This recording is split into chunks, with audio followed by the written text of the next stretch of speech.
great to be here with you, Tom. And I want to start with a question that has just been consuming me since I first became familiar with your work. In your work, there's always this kind of hybrid quality of a natural force in some sort of interplay with creative force. Mm-hmm. Are they ever in equilibrium in the way that you see your work? Yeah, the subject matter that I'm looking for, it's usually to solve a question. Like I had the question popped into my head, what does the cone that connects the sun and the earth look like? If you could connect the two spheres, and in proportion, what would the sphere, the size of the sphere and the length, and what would the taper be to the earth? And so I went about and made that sculpture, turning it out of solid bronze, and I did one that was about 35 feet long. The sun end was about 4 inches in diameter, and then it tapered over about 35 feet to about 1 millimeter at the earth end. And so that, it was, for me, it was really exciting just to see what it looks like if you could step outside and into a larger context, out as though you were an astronaut, and see these two things as an object, because they are so intimately bound. One is meaningless without the other. Is there a relief in playing with these forces? And I'm wondering how much of a sense of discovery there is in playing with these forces. Yeah, well, like the magnetically levitated objects, like that silver one there, was the result of hundreds of experiments with magnets, trying to find a way to make something float and with the least possible connection to the ground. So I got it down to just one tether to be able to support the... Now, is this electromagnetic here, or are these static? Those are permanent magnets, yeah. Because if the power went out, it'd just be a big noise. And, yeah. It's unsatisfactory having plug-in art. Right. You know, I agree. I agree. And the magnetic works are a combination of gravity and magnetism, so it's a kind of mixture of these ambient forces that influence everything. The sun has a tremendous field that extends way beyond the planets, and the Earth's magnetic field protects us from the sun. So there's this huge kind of invisible shape structures that magnetism takes in the universe. But with the pendulum, it allows me to manifest these invisible forces that are holding the magnets up. My sculptures are normally very simplified. I try to refine them down to very simple forms. But the paintings become very complex because I think the fields that are supporting them, they're billowing and they're interpenetrating, and there are interference patterns. And they're non-deterministic. I mean, you don't know necessarily where you're headed when you begin, even though the forces can be calculated. So the evolution of this, I gather this isn't your first pendulum. No. No. The first one I did was in the late 70s, and I just had a simple cone with a spigot at the bottom of it. I threw it into an orbit, and it only had one color, and when it got to the center, the paint kept running out, so I had to run in there. Didn't have any control over the spigot remotely.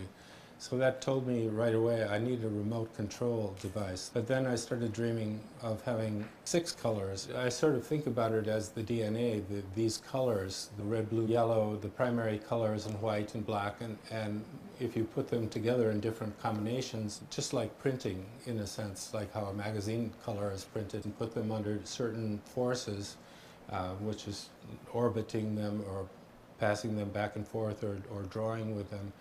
These amazing things started appearing. It looks like we're loaded for bear here. Yeah. Yeah, well, let's put a couple of canvases. I'll ask a couple of my sons to set up the canvases here. I wanted to say so this is Jack, Nick, and Louie. Thanks, guys. Okay. So here are the... All right, I'll get out of the way here. I'm just going to throw this into an orbit and see if I can paint everybody's shoes in the front.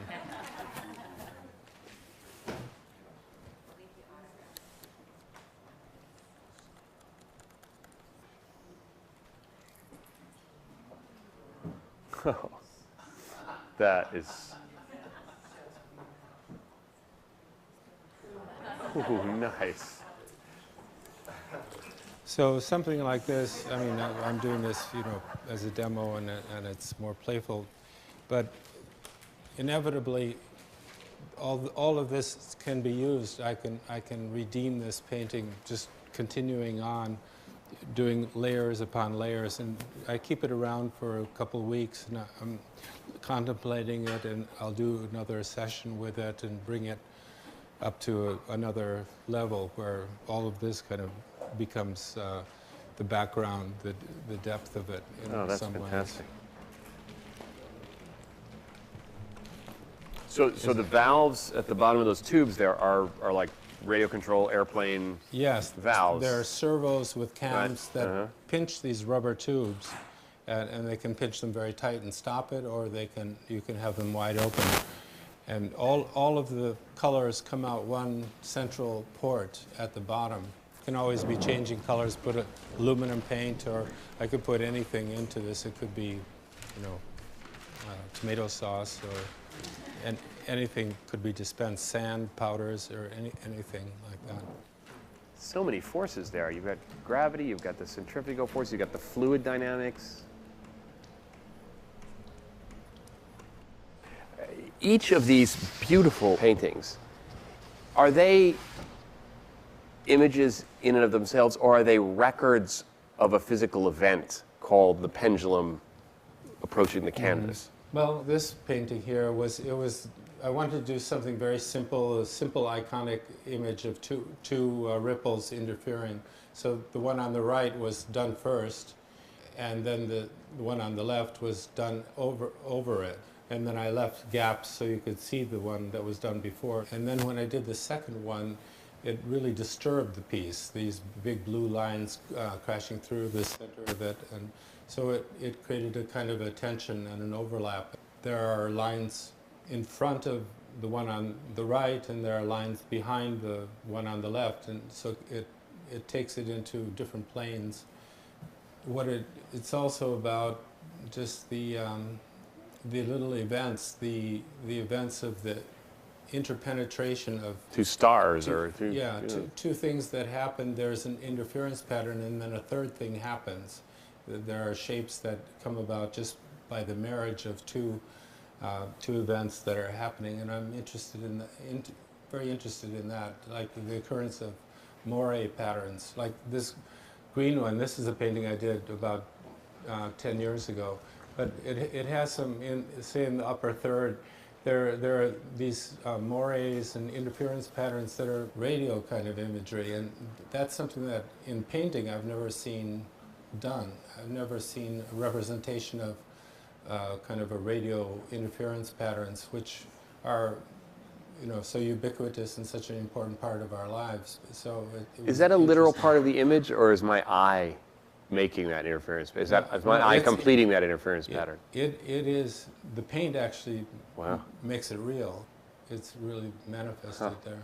If I throw a very concentric circle or concentric ellipse, it just dutifully makes these evenly spaced lines which get closer and closer together, which describes how gravity works. There's something very appealing about the exactitude of science that I really enjoy, and I love the shapes that I see in scientific observations and apparatus, and especially astronomical forms, and the idea of the vastness of it, the scale, is very interesting to me. My focus in recent years has kind of shifted more toward biology.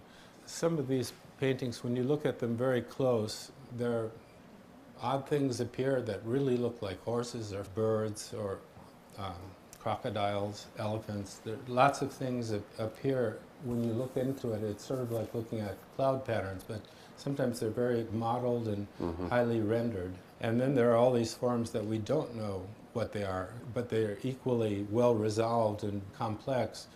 So I think, you know, conceivably those could be predictive, because since it has the ability to make forms that look like forms that we're familiar with in biology, it's also making other forms that we're not familiar with. And maybe it's the kind of forms that we'll discover underneath the surface of Mars, where there are probably lakes with fish swimming under the surface. Oh, let's hope so. Oh my God, let's. Oh, please, I'm yes. convinced that Oh, we'll I'm find so it. there. You know, it seems that at this stage in your life, you also very personally are in this state of confrontation with a sort of dissonant, I suppose it's an electromagnetic force that somehow governs your Parkinson's, and this creative force that is both the artist who is in the here and now and this sort of arc of your whole life. What is that relevant to your work? As it turns out, this device kind of comes in handy because I don't have to have the fine motor skills to do that. I can operate slide switches, and it's more of a mental process. I'm looking at it and making decisions. It needs more red, it needs more blue, it needs a different shape, and so I make these creative decisions and can execute them in a much simpler way. I mean, I got the symptoms.